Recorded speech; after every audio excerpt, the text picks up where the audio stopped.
Well, how are we fighting for peace? I mean, what are you doing locally to be involved in the peace right movement? now, I'm currently involved with a certain coalition for peace groups. I've been involved with Nebraskans for Peace. I got some relatives who are involved with the Nebraskans for Peace and things like that. And I think right now we have an anti-war vigil, or I wouldn't say necessarily protest, more of a demonstration, sort of holding up signs and saying, look, this, and saying end U.S. imperialism, end U.S. violence, corruption, and cronyism, and saying, look, this what needs to be happening. Let's bring home the troops and end what's started in the first place. Is now, in the words of John Kerry and Jack Murtha, and even some conservative Republicans, including Chuck Hagel, saying this was now become a quagmire.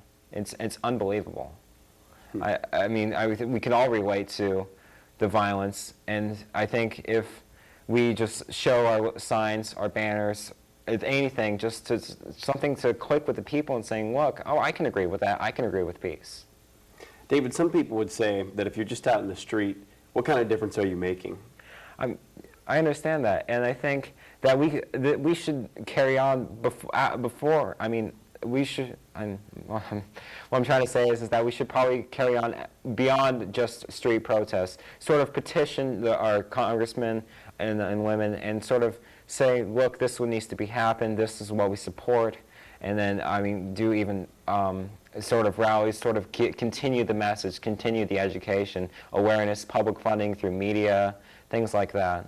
What would you say to somebody who said, all of our representation in Washington, D.C. as a Nebraskan, all of our representatives voted for this war. Mm-hmm. And I told them that we shouldn't go to war. I asked them to vote against it, and they didn't listen to me.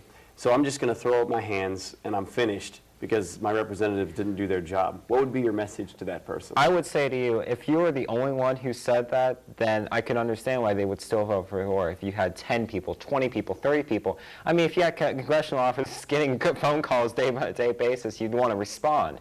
Then you sort of keep increasing numbers and increasing motivation, then we would actually see to the people that this is a mass movement. This isn't just one person saying, this one needs to be happening. You are part of a grand scheme of things saying, look, we should bring home the troops. I mean, if we can even reach out to conservatives and say, look, one of your Republican representative who represents our fair state of Nebraska said this is what needs to be done, and this would be the most agreeable thing right now. We need to find a way to win in Iraq, and the only way we can win in Iraq is sort of what they like to say, cut and run. And I think if we can just motivate our congressmen and women and just get them in mass numbers and mass groups and saying, imagine being a secretary having to take about 10 calls and saying, it's all with a concurrent message. On a day-by-day basis. We need to show our congressmen that there is mass support for this. And I think there is. We just have to connect with the people through education. And I think it's just something worth fighting for. And that's a little bit of what the Coalition for Peace is trying to do. Oh, yeah, of course. You spoke of a peace vigil or a demonstration that may be taking place. Do you know the date of that? It's on Wednesday. Every Wednesday down at the Federal Building, like on the corner of 15th and Hill, you see, it's like right between Centennial Mall, and then we sort of gather every Wednesday from 5 to 6. Okay. So if somebody that were watching this show wanted to join the anti-war vigil, they just show up at 5 o'clock? They need to bring a sign? Oh, yeah. It's recommended to bring signs, but we do have signs, too. I could always make you a sign. Okay. Is there a larger event coming up in the near future? We do have larger events coming up. Like we are planning a type of fast and candlelight vigil for the UN Peace Day, sort of.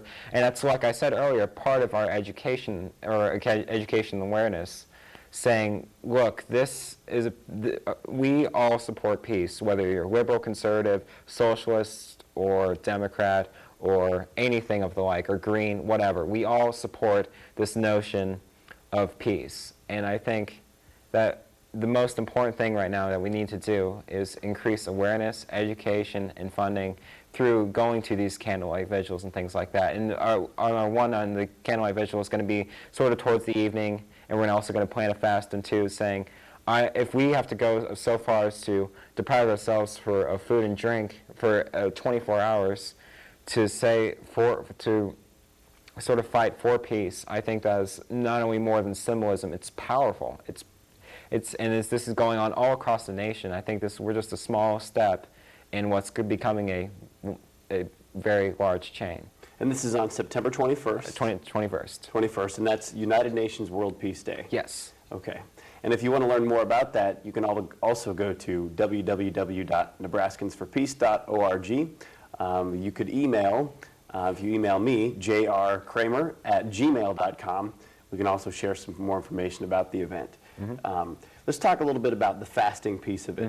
You know, how does that compare with the suffering that has been experienced by Iraqi people and by United States troops? I mean, Baghdad's been deprived of electricity. I mean, you see the news reports on MSNBC, CNN about having Baghdad only have a certain amount of power for like 6 hours, and then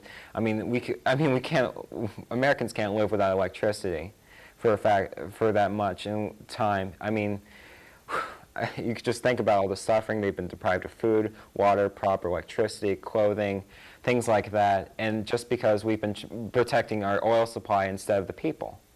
And we see that day by day. It's like all this large masses of oil are coming out of Iraq day by day, yet Baghdad is still without power. Okay. I'm going to pause just for a second and make sure that our viewers know exactly what they're watching.